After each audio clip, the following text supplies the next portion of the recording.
Подведены итоги регионального этапа конкурса «Лучший социальный проект года». Заявки подали бизнесмены, реализующие проекты в социальной сфере. Они направлены на поддержку и реабилитацию людей с ограниченными возможностями здоровья. Лучшие стали участниками всероссийского этапа конкурса, результаты которого будут известны уже в новом году.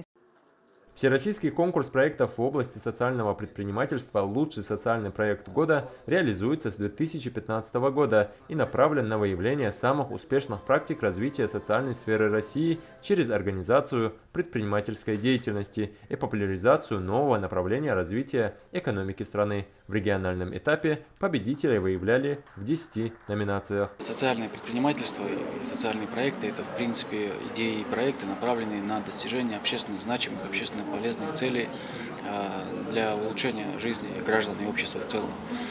Сегодня у нас здесь проходит, получается, конкурс «Социальный проект года», который является своего рода площадкой для отбора в определенных номинациях лучшего социального проекта среди тех, которые действуют в республике. Сегодня проходит региональный этап, всероссийский этап будет проходить, соответственно, уже в Москве. Подведение итогов регионального этапа конкурса должно было состояться намного раньше, однако эпидситуация с ковидом внесла свои корректировки. Среди множества социально полезных инициатив экспертная комиссия конкурса выделила проект фонда МЯЛ, направленный на лечение детей-инвалидов. Мы стали победителями в социальных проектах и с проектом ипотерапии для детей с инвалидностью. Это проект мы реализовываем целый год.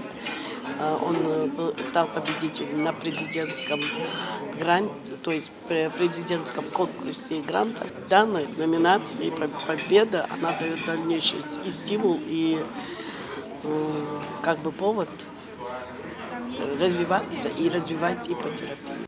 Цель конкурса – найти и выявить лучшие проекты для развития социальной сферы в регионах и организации новых направлений малого и среднего предпринимательства. Лучшие из конкурсантов стали участниками всероссийского этапа конкурса, результаты которого будут известны уже в новом году. Ислам Дударов, Магомед Нальгиев, Мадина Марзиева, Вести Ингушетия.